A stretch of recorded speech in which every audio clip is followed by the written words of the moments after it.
بعد له هغې نه چې وتلی یم رښتیا یو مریضي راته پیدا شوه چې وینه استفراق او یو سردردي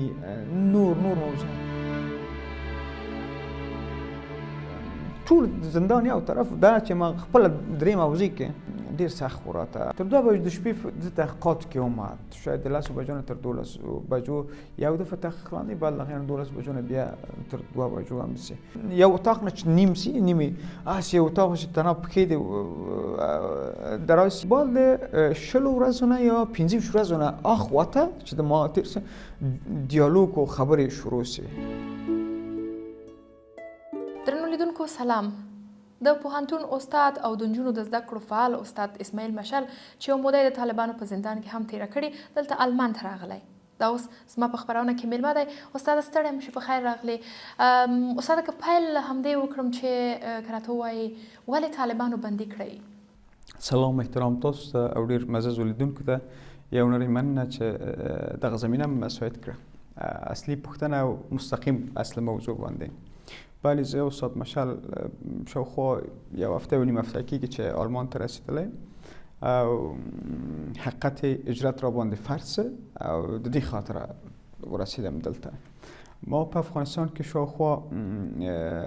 11 کاله کېږي چې پوهنتون دارالمعلمین مکتب مې درلوده او څنګ ته یې د آخر وختو کې چې زندان ته لاړم د ښځو په دفاع او د نجونو په دفاع خاطره ما د کابل پوهنتون یونیورسیتي نه استعفا هم ورکړې. څنګ ته یې ما خپل هم یو یونیورسیتي یا پوهنتون مې درلوده مکتب او دارالمعلمین هغه هم د اعتراض پر اساس ما دروازې بند کړ. څنګ ته د دې څو ورځې بعد ما یو دستي کراچي جوړه کړه چې د خپل انګیزه او فکر و نوم د کراچۍ اقرا و او بیا سر کې لیکل سوي و چې علم برای زن و مرد فرض است. متاسفانه وایم چې یو اوله ورځ تیره سوه دویمه ورځ د طالبانو خوانه چې کله زه دیبوري چوک سره دلته ناستم ډوډۍ مې خوړه او یو تعداد خلک ټول سوي وو چې ډېر محصلین او متعلمین وو هغه کتابونه یې اخیستم هغه ځای نه ولې دولت یو 3 موټر راغی او نور زه پوه نشم فقط قیتونه کش که چې قیتونه کش چې پوه شم چې څه خبره ده. یو وخت ما هوایي فایل کو یا زمیني خو ما ویل دلته ماشومان هم دي او نور خلک هم دي چې زوبل نشي ما هغوی ته ویل څه خبره ده خو دا مې چې ویل څه خبره ده نور دې خبره ته مې پرېنښوده یو عکس العمل شروع سه هغه عکس العمل فیزیکي لحاظه و خو بعد له هغې نه زه یو توره خولۍ و هغه یې کش کړه تر 3 موضوع پورې لاړم او بعد دوی خپله ټول بکس کې واچول ویې وړه هلته او بعد له هغې نه یو ساعت هلته وم یو ساعت بعد نور بیا هماسې حالت راغی دې ځای نه انتقال سو چی شته امنیت ملي امید چې هغه شاش درک شاوخوا څومره کسان ستاسو د نیولو لپاره راغلي وو او که دغه یو څه راته واضح ووایي چې دوی د خپل موټر په شاته تاسې واچولې یعنې بل څوک در سره نه و په کوم ډول باندې حالت باندې وي چې حوزې ته ورسېدلی؟ والا بیروبار د دوی ډېر و چا خبره تقریبي د ما چې نه ولې همون در پیږم چې 2-3 رنجره و نور چې بیا ما باندې خولۍ کش هغه خو ما ځنه پیدا هم څونه بیا دي څوک دي څنګه نه دي کوم موټر کې ته واچوي چیرې بیا بیا دا خو اصلا ما فقط افسوسي مې دي ته چې ما موبایلونه او چینه ما کراچۍ باندې پروت و او څوک خبر هم نه و او دوی د عکس العمل هم چې تر حوزې چې لاړم بیا تر حوزې لږ ذره رښتیا پر رنج و درد و وکړو ټکول تر هغې ځای ورسېدو بعد له هغې نه بیا نور زه خپله هم پوه نه شوم چې وروره چې کوم خواته ځو کوم خواته نه ځو د حوزې نه بعد نور په حوزه کې یو تعداد و چې عجیب خبرې کوه توین ډېر کوه خو د دوی مشر یا د امر حوزې ته ویله چې کله چې زه ته خبرې مه کوه ما هغې سره لږ زره جذبه هم درلوده هماغه 2-3 هلکان چې ډېر داسې عکس العمل خپله د طالبانو کسان ډېر داسې ډېر ناروا خبرې کولې کنځلې کولې او ما ورته ویل چې دا چې د ما جرم څه شی ده چې زه خو بس تا ویل چې د نظام علیه ته خبرې کوي او خلک پاڅوي نور امثال موضوعات چې بیا په حوزه کې مو څونه وخت تیر کړ، هلته کومې پوښتنې هلته درنه وکړلې او بیا چیرې ولېږدول سوئ؟ حوزې کې یو ساعت و، د ما اصلا هلته پوښتنې نشي شوي، فقط چې 2 نفره چې بیروبار ډېر و ما باندې، بیروبار ډېر و. فکر کوم چې هماغه ساعت هم په فیسبوک شوینې کې خلک اچولي وو چې استاد مشعل نیول سوی ده، خو هر څوک چې راتله ولې بیروبار ډېر و، یو اتاق کې و. د خپله د طالبانو کسان ډېر وو، د دوی کسان، د دوی او نور هم راتله، نور یو د مقامات دوی فکر کوم او په ډوډۍ په سر زه ورسېدم. یو طالب و دری زبان ما سره هغه خو کله کله وخت ډېر سختې کنځلې مې راته وکړه، ډېر سخت چې هغه نه بخښم تر آخر د عمره، ورته وایم چې الله دې نه بخښي زه نه بخښم. بدون د دې نه تا ډېر دری زبانه و، ډېر بوکس دا څه نومېږي بوکس او لغت او شیونه یې ډېر فوق العاده یې، زه حیران پاتې وم. دا د ټوله مخکې دغه تحقیر ورته وین ما باندې بیخي سخت ډېر چې تر اوسه ټول زندان یو طرف، دا چې ما خپله درېیم حوزې کې دا راباندې سخت د دې خاطره چې هلته د ما هماغه حوزې کې یو تعداد اوس چې برهاره طالبان سره کار کوي، یو تعداد مسئولین و چې ما یې پېژانده، پوهنتون د کابل کې ما تدریس کړی و، یو تعداد کې استاد پېژانده چې استاد مشعل راغلی و، یو تعداد اول چې لاړو ښه و، یو وخت چې ویل چې دا جرم دغه دوی هم شی وویسته نور بس دا د ډوډۍ په سر ده، ډوډۍ هم خوري، اما ساعت چې نور شروع یې که په وښلو ډبولو چې ډېر سخت و راته، او هغه د دې خاطره وایم چې دوی چې مخکې نور حوزه کې ما توهین او تحقیر ولنه ډبولو. همدا خلک چې تاسې ولې ډېر راتله، د دوی نور چارواکي هم راتله، دوی په خپلو منځ کې څه تبصرې کولې ستاسې په اړه باندې چې دا څه ډول یو انسان یې راوستی؟ هر څوک چې راتله بس ما همداسې چا خبره رښتیا دوی ته مې کتل، نور ما هېڅ شی نه ویله، دوی به هر شی به ویله ولې هغه دوی خپل هغه نظر و، ولې ما کتل دوی ته خدا شاهد ده چې شی ما همدونه ویله چې وروره په کوم جرم په کوم دلیل حتی دا مې راته څوک ته کښېنه یو تلاشي ملاشي سو بعد هغې تلاشي نه چې سو یو ساعت بعد چې ویلې انتقالېږي بس همالته یو 2 نفر اتاق ته راغی، بیا هغې ځای نه شی کش که څه نومېږي تور خولۍ بیا لاړو، نه پوهېدم چې چېرې بیا مونږ زه بوتمه، ولې کله چې بیا له 40 ورځو نه چې ووتم بیا پوه شوم چې زه ششدرک کې یم او هلته چې وم نه پوهېدم چې چېرې په همدغه جریان کې چې تاسې ویل خو معنا په ششدرک کې وایي چې هلته د دوی د استخباراتو ادارې دي او امنیت فعال دی، کله چې هلته انتقال سوی دغه پوښتنې ګروېږنې څنګه درنه پیل شوې او چا دغه پوښتنې کولې؟ بیا هم وایم چې کله د حوزې نه انتقال شو زه پوه نه شوم چې کوم خواته مونږ بیا فقط کله چې ووتمه بیا زه پوه شوم چې بله ورځ چې زه چیرې یم او ما ششدرک هم نه و لیدلی په سترګو کې، دا جای مکان ډېر لوی ده او څنګ ته یې د دوی هغه فعالیت او یو تعداد نور خبرې چې همالته و، زه خو نه پوهېدم چې چیرې راغلی یم، ولې کله چې ورسېدم 2 ساعته 3 ساعته استاپ و، نور هېڅ څوک یو اتاق و هماغه کې ومه، سترګې ولې کش وې راباندې، هماغه بعد 3-4 ساعته بعد نه چې ډېر وږی ومه رښتیا دې خاطر چې غرمه ډوډۍ ما نه وخوړی، د سهار چایم ډېر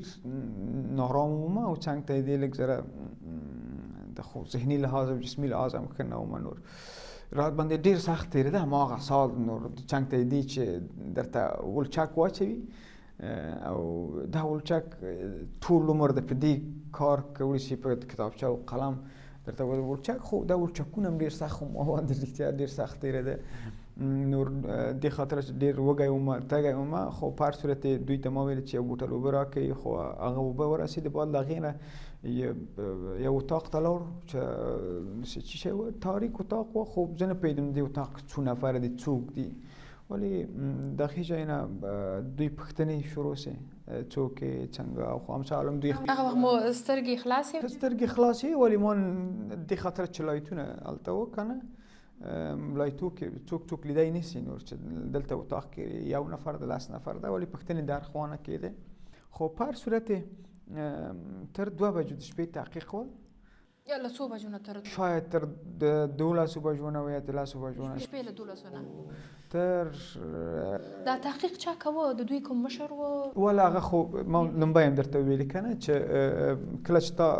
لایتونه یې خو بیا څنګه ته دې حتما اصول ده استخباراتي امنیتي چې څوک لیدای نشي ولی تحقیق د دوی جبر نه و زجر نه و چې خدای نکرده اوس ولی تحقیق خبرو کې و اول کې دوی تیمونه فرق درلوده بیا یو تیم یو رقم یو تیم نور یو اتاق بیا غی جای نه چې انتقال کوم بیا خولای کاش که نور انفرادی اتاق ته واچو انفرادی اتاق کې رښتیا لایت چالان و چا خبره شاکی د چی شی وڅ نمیږي ولچکونه د ما ته ډیر سخت دی د اول شپه بیا تر نوخته بیا هم دلته بیا تر 2 بجو د شپې د تحقیقات کې اومد شاید د 10 بجو نه تر 12 بجو یو دفعه تحقیق لاندې بعد له 12 بجو نه بیا تر 2 بجو هم سي معمولا د شپې تحقیقات او معمولا د شپې تر تاسو یادونه وکړه چې له 40 ورځې نه ډیر په زندان کې وې هلته په همدغه جریان کې یوازې همدغه 2 تحقیق وو چې تاسو سره خبرې کولې که نور هم نه نور تیمونه هم وو چې زه نه پوهېږم چې په کوم برخه کې چې دوی نظر به خپل څه نومیږي مسئولیتونه چې حتما لري یا ته مرحله چې لري د دوی تحقیق هم درلوده ولې نه پوهېدم او څنګه ته دې په کوم برخو کې چې دوی راتله ولې فقط زه جوابګو وم هر څوک چې راتله زه ما جواب ورکوه چې شي که هغه 3 اصلي پوښتنې چې دوی تاسو نه کولې دغه 3 اصلي پوښتنې څه وې که هغه 3 پوښتنې مو په یاد دي چې دا مختلف ټیمونه چې راتلل شاید یو پوښتنه دا و چې استاد مشعل حتما د کوم آدرس له طرفه کوم مملکت طرفه حتما د خبرې یا موضوعات ورته ورکړل شوي دلته تطبیقوي ما ته ویل چې ته څوک دي چې ما ویل یو الله ده یو د مور او پلار دعا دي او د خلکو دعا دي نه ما پسې کوم دولت ته نه کوم آدرس ته زه دغه همدې وطن کې زیږېدلی یم همدې وطن نه ما درس ویلی او همدلته د موږ کاروبار او ټول ارزوګان دوی ویله چې ته تخریب کوي نظام ولې تخریب کله چې حقیقت وایي هغه تخریب نه ده یو نظام چې هر نظام مسیږي ولو چې اوس فعاله ده یا د ده غیږ باید دوی وسیږي یو تعداد پوښتنې یو تعداد انتقادونه باید ومني اوس هم ورباندې وایي یعنی دغه مخامخ تاسو د خبرې دوی ته کولې ما ورته ویله ما ورته ویلې دوی ته یو خو دا پوښتنه وه چې مثلا تاسې ورته ویلې چې دوی ویلې چې له کوم هېواد نه ښایي ملاتړ څه ده 2 نورې مشخصې پوښتنې څه وې چې دوی غوښتل هغه ځواب یې ترلاسه کړي دویم پوښتنه شاید دونه خو رښتیا حقیقت خو یو خو فکري لحاظ استاد مشعل اوس که نه ده ذهني لحاظه دویم پوښتنه دریم پوښتنې ډېرې وې خو بیا درته وایم چې کله ته اوله شپه دویمه شپه دریمه شپه چې یو حالت کې اوسېږي چې ولچک او دا شیونه د لاس کې دي لږ فشار لاندې اوسېږي صحیح ده زجر شکنجه و امثال نور ته بیا رښتیا شاید دیر نه دې ووځي چا خبره ما حتی تاریخ نه غواړم چې یو څه د موضوعات باندې شم ولې حتی هغه تاریخ چې کومه ورځ و هغه هم بخیر که چې کومه ورځ زه لاړم چې شته ولې سوالونه پوښتنې ډېرې وې ولې هغه چې ما ځواب درلوده حقیقتونه و ما ورته ویلې چې وروره دا او تر اوسه وایم چې استاد مشعل فقط جرم دا و چې ښځو ته ویلې چې مکتب پاس کړي انجونو ته ویلې چې پوهنتون او دانشګاه او مکتب باید پاس شي دغه ځوابونه مو چې تاسې ورکول یا دغه ډیالوګ چې مو ترمنځ تبادله کېده د دوی برخورد تاسې سره څنګه و یعنې پرېښودلې چې ستاسې ځواب واوري دغه ډیالوګ یا گفتمان په اوله ورځو کې نه و اول تحقیقونو کې یو تحقیق 2 تحقیق 3 تحقیق هغه خو په شپېل طرف کې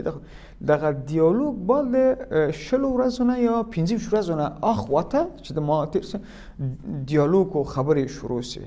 او هغه دوی ویلې ماته چې یا تاسو قناعت راکړئ یا موږ تاسو ته قناعت درکړو چې استاده ته څه کوې څه نه کوې یو تعداد کارونه د نظام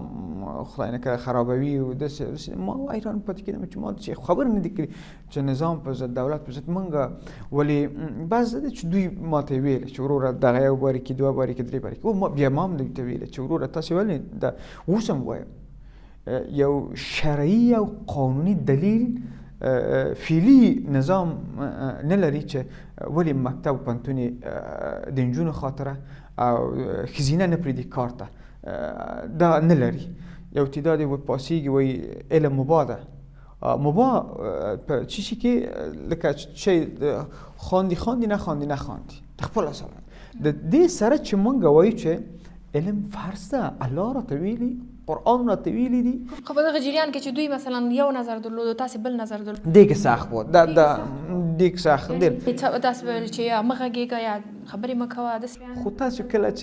چې یو چیرې اوسېږئ که نه هغه چا چې وایي کسی که نان داد فرمانم میته صحیح ده چې نور ته ناست د زندان کې صحیح ده امنیتي آدرس کې وروره لاسونه کې دی ولچک دی نور چې ته دلیل قناعت کننده وای بیا هم نور فکر کوم چې نه قبلېږي صحیح ده د دې خاطره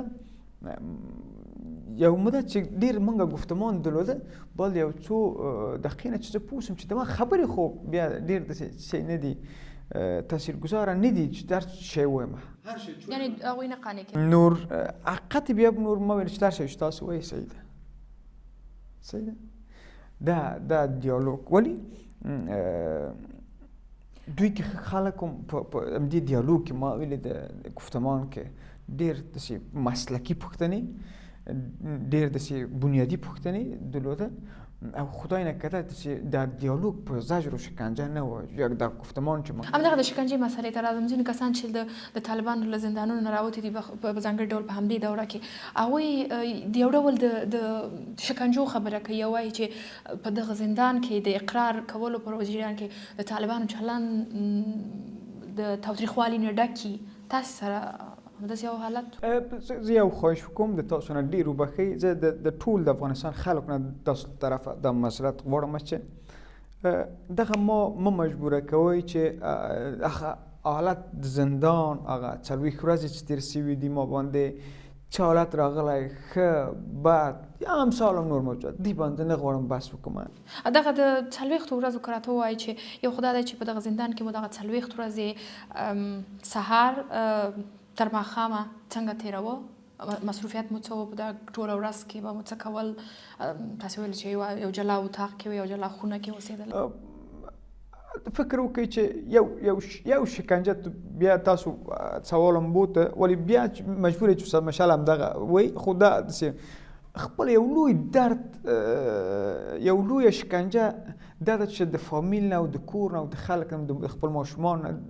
دا لرې اوسېږي دا خپله شکنجه ده چې یو اتاق کې اوسېږي صحیح ده چې ټول امکانات درته مساعد وي ټول امکانات کنه ولې ته بیا یو نفر یو اتاق کې اتاق هم نه داسې یو اتاق نه چې نیم سي نیمې هسې یو اتاق چې تنها پښې دې دراز سي او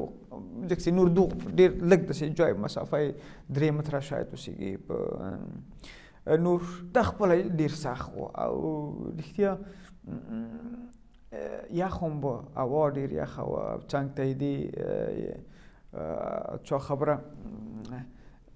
فرش وای یو کمپله هغه سخت تېرېده خو زندان ده ما لومبی هم درته ویلې چې زندان ده نور په زندان کې خو بعضې باریکیانې به وي چې موږ ما نه وو لیدلي په ټول عمر مې په قلم و کتابچه تېر شوی یو دفعې ماته یو تعداد ټول شیونه ډېر سخت وه د اولې ورځ نه تر آخرې ورځې نه سخت وه خو ولې زه نه پوهېدم چې څه وخت ماښام کېږي څه وخت مازدیګر کېږي څه وخت دا د کوم وخت حتی د اذان شی ما نه درلوده چې کوم هغه دوی د فعلي نظام همکاران راتله ویلې تق تق کوه بیا ویلې چې د دې وخت مونځ ده نظر په دغه ما زه پوهېدمه چې وروره اوس ماښام ده، اوس غرمه ده یا سهار ده. نور رښتیا خوب مې نه درلوده. زندان کې بیخي خوب راباندې ارام شوی و چې ډېر د خپله نه راباندې په مرور زمان ډېر څه چې خوب ما نه درلوده. خپله بېخوابي و استرس و افسردګي راباندې تاثیر درلوده. آخر وختو کې تاسو پوښتنې باندې راسم 2-3 کتابونه ما د دوی نه تقاضا وکړه چې کتاب راوړئ چې هغه هم بعد 20 ورځو نه 25 ورځو نه یو قلم کتابچه د ما لږ گذاره. خو بیا رښتیا ما افسردګي ډېره وه، ډېر تناو ما یوان شی چې ذهن کې یادېږي. بیا څنګ ته دې یو قرآن شریف هلته و، اما قرآن شریف ما ډېر ویله او ډېر دغه خونه کې چې تاسې اوسېدلې دلته ساتونکي وو، دروازې شاته ساتونکي ولاړ وو، که داسې یو دهلیز و چې نور زندانیان هم وو؟ د ټول دهلیز نه د ټولو خونو نه څو کسانو؟ نه فکر کوم چې فرق درلوده. دهلیزونه خو دې خاطره چې ما تر اخره چې لاړو، تر اخره چې ووتو، اول نه چې لاړو تر اخره چې ووتو، موږ کوم شی یا ما سترګو کې چې نه دي لیدلي چې دهلیز وي یا کوم خبره وسیږي، یا فقط اتاقونه حتما هلته وه ولی انفرادي اتاقونه وه. او هغه آدرس کې چې موږ وو یا زه وم هلته ما بل څوک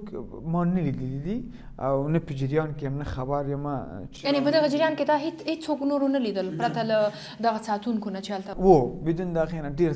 تیاره وه. اتاق یو دفعه ډېر تاریک کېده. ډېر د دغو ساتونکو چلند څنګه و تاسو سره؟ دوی چې دا ډوډۍ درته راوړله یا دا مونځ دی چې به غږ کوه؟ دوی ډېر ښه برخورد درلوده. اولو کې نه و برخورد ډېر ښه نه و، خو داسې په خوله یې کشوله او بیا داسې زولانې وې چې لاس کې چې کې نور بیا دا خپله داسې تاثیر درلوده چې کله بیا بعد له دې نه هغه رښتیا حقیقت خبره چې د دوی د هماغه اشخاص افراد چې په زندان کې چې په اوداسه ته ډوډۍ ته شخصا ما ته زه د هغې نه راضي یم، خدای د هغې ته اجر ورکړي. ډېر ښه انسان و. څنګ ته یې دي چې ما قواره یې هېڅ ونه لیده او همیشه خوله یې وه د بیا دونه سترګې، ولې د ده انسانیت، د ده شفقت، د ده بزرګي حتی ویلې استاده تشویش مه کوه. که راشو دې ته استاده چې تاسې ویلې د وروسته له هغې نه چې زندان نه راوتلی، دغه وروستی تحقیق مو یا هغه ډیالوګ مو چې و، په وروستي ډیالوګ کې څه داسې قناعت رامنځته شو د تاسې او د هغوی ترمنځ چې دوی پرېکړه وکړي چې تاسې له زندان نه به ووځئ؟ حقیقت ما درته وویله چې په اول کې ما داسې کوم جرم ما نه و کړی چې زه ځان شکه یا وجدان شکه یا هغې حکومت شکه زه ملامت اوسېږم. آخر گفتمان کې دې ته چی شو چې بعد دې نه چې زه مطبوعات ته اوسم د دوی خلاف نظام په اړه خبرې ونه کوم او یو نوع خبرې چې کوم خدای نه کړي چې ذهنیت سازي چې منفي ذهنیت سازي چې دا یې راته ویلې، نور حقیقت راته شی نه ویلې، یو امضا نور دا په کاغذ کې لیکل شوي وو چې تاسې که له زندانه وځئ د دوی د نظام په خلاف به تبلیغ نه کوئ او ذهنیت سازي به نه کوئ. دا یې تاسې دوی خو ټول عزب الله مجاهد خو رسمي ډېر خلک ته ویلي دي، حتی احزابو ته ویلي چې فعالیت حق لري، ولې د دوی چې موږ خو عادي خلک دوی رسمي د مانه یو تعهد واخیسته او ویلې چې وروره داسې یو خبره داسې ده، نور بیا ما هم ویلې صحیح ده. او بعد له هغې نه رښتیا حقیقت یې درته وایم چې زه مطبوعات کې هم نه یم ظاهر شوی ده او څنګ ته یې دې خپل مریضي ته یا خپل کورنۍ ته غواړم چې رسیدګي وسي او دغه خپله راته دردآور ده چې په همدغه وخت کې چې تاسې نه د هغه وخت دغه جریان کې چې تاسې وایي یعنې پرته له دغه تحقیقاتي ټیمه بل داسې محکمه قاضي کوم بل څوک نه و چې هغه دې نه زه د کوم محکمې له ادرس ما نه وکیله په اول کې نو ما ورته ویلې په اول ورځو کې ما ته وخت راکړئ چې یو وکیل واخلم، خو دا خبرې اصلا نه و. نور ته تاقي پرو د مور او پلار لټي چې چیرې ده مشال یو میاسپات ما خپل پلار ولیده او ډیر سخت حالات مې تیر کړ. همغه ځای کې دې ولیده لیدو ته دې درغی؟ دوی زمینه مساعد کړو. زه خبر هم نه وم. ویل یو نفر درته منتظر ته. ما ویل څوک به یو وخت چې زه د ما پلار د جریان کې نه تاسو خپل کورنۍ کسان ولیدل، نه مو اولادونه، نه هیڅوک مو نه څوک ما کې هیڅوک. او کوم بدله چې زه ووتم کوم محکمه یا کوم آدرس ما باندې چې خدای نکړه چې دا جرم و او دونه قید و دا خبرې اصلا نه و. فقط یو تعهد وسه چې وروره ما ویل کوم مشکل نشته. زندان وروسته ستاسو په حالت باندې څومره اغېز کړی تر دې دمه پورې؟ کومو برخو کې ډېر اغېزمن شوي یاستئ؟ خپله زندان مثبت تاثیرات خو به نه وایم ولی منفي تاثیرات به لري په انسان باندې، ولی ما باندې بیا ډېر تاثیرات کړي دي. نه پوهېږم چې دا افسردګي و استرس ده، دا تشویش ده، ولی بعد له هغې نه چې وتلی یم رښتیا یو مریضي راته پیدا شوه، وینه استفراق او یو سردردي نور موضوعات چې دا نه پوهېږم. دا خو زه بیا وایم چې چا باندې نه اچوي چې د دولت کار ده یا دولت دې خاطر چې نه ووتم څه نومېږي زندان وتم. ولی دونه وایم چې زه یو وخت 3 ساعت 4 ساعته مې درس ورکوه، ولی اوس توانمندي د هغې نه لرم. یو 5 دقیقې مې نیسم داسې ودرېږم درس ورکوم. او څنګ ته یې دي دغه مریضي و یو د چونې چې لږ زره کمزوره شوی یم، ضعیف شوی یم، لږ زره له رواني پلوه یې څومره در باندې اغېز تاثیرات لري ډېر. ولی تداوي لاندې یم، همدلته چې یم تداوي لاندې یم او خدای مهربان ده چې ښه نتیجه واخلم ورنه او بیرته په پښو ودرېږم وطن ته او خلکو ته او کورنۍ ته او دین ته مې خدمت وکړم. تاسو مخکې یادونه وکړه په خبرو په پیل کې چې کډوالۍ ته مجبوره سوئ چې ووځئ. که دغه راته ووایئ چې په دا دومره جریان کې چې وروسته له دې چې طالبان راغلل تاسې هڅه نه وه کړې چې له افغانستانه ووځئ، که نه مو غوښتل چې له افغانستانه ووځئ، او اوس دغه مجبوریت څه و چې راووتل؟ ما باندې حقیقت اجرت را باندې فرض. زه استاد مشعل اولین استاد ما چې د کابل پوهنتونه او یو د نور پوهنتونونه مې استعفا ورکړې د دې خاطره چې ښځو په خاطره او د نجونو په خاطر چې مکتب پوهنتون دوی ته تړلې دي دروازې. زه اولین شخص وم چې د خپل پوهنتون او دارمین مکتب مې وتړل. زه اولین شخص وم چې بازار کې ووتم، اولین استاد وم چې خلکو ته مې کتاب توضیح کړ، او اولین شخص یا استاد وم چې بیا لاړم زندان ته د همدې کارونو خاطره. ولی د مروت و آسینات خاطره چې ما ماشومان دي د هغه دوی خاطره او د خپل تداوي خاطره او څنګ ته دې خاطره چې بیرته امي او هغې وطن ته او هغې خلکو ته بیرته رسیدګي وکړو، مجبور سم چې اجرت باید وکړم او دا اجرت ما باندې فرض. ما تر آخره دا مبارزه وکړه، تر آخره به درېږم، تر آخره به. ولی اوس ذهني لحاظه جسمی لحاظه څنګ ته د آماده نه وم، خرابېدم، نورم ارګته خرابېدم. او آخرین جمله به داسې وایم چې استاد مشعل هغه تعهد چې خلکو سره او نجونو سره کړی هغه تر اوسه شته. هر چېرته چې اوسېږم د خپل وطن خاطره، د دین خاطره او د ښځو برخه کې زه دې قرباني ته لویه قرباني ته آماده وم. دا خو عادي خبرې چې زندان او د نور موضوع دا خو عادي راته ښکاره کړي. لویه قرباني چې د دې حتی مرګ هم نصیب شي، بیا وایم چې علم فرض ده او ښځو ته پرېږدي دغه مکتب پوهنتون او کار ته. دغه جهالت و بدبختي په هر مملکت کې د بېسوادي لحاظه ده. کله چې یو مملکت پرمختګ کوي ډېر مخته ځي، موږ د علم دانش ولی افغانستان اوس دې حالت نه پاتې. آخرین جمله 8 ورځې کېږي چې نجونې مکتب ته نه تلي. دا خپله درد ده، فلاکت ده، بدبختي ده. تاریخ به موږ باندې به قضاوت کوي، ډېر بد به قضاوت وکړي. موږ خپله ماشومان لرو، تاسې بالخصوص د خپله امارت مامورین ټولې ماشومان لري. تاسې یو تاسې نه پوښتنه کېږي، بله ورځ تاریخ کې ماشومان به تاسې نه پوښتنه کوي چې پلاره 3 کاله 2 کاله مکتب پوهنتون تاسو تړلی څه خاطر؟ ډیر سخت نه ده چې د تاسو یو ورور لاړ شي مکتب پوهنتون ته او ته ښځه یې د دې خاطره ته حق نه لري. د دې خاطر الله درته ویلي چې ټول انسان، موږ ته خو نه دي ویلي چې ته بیا الله ورته ویلي چې ته ښځینه پرېږده تر 6 او نارینه پرېږده تر 12. په کوم د قرآن کې کوم ځای ده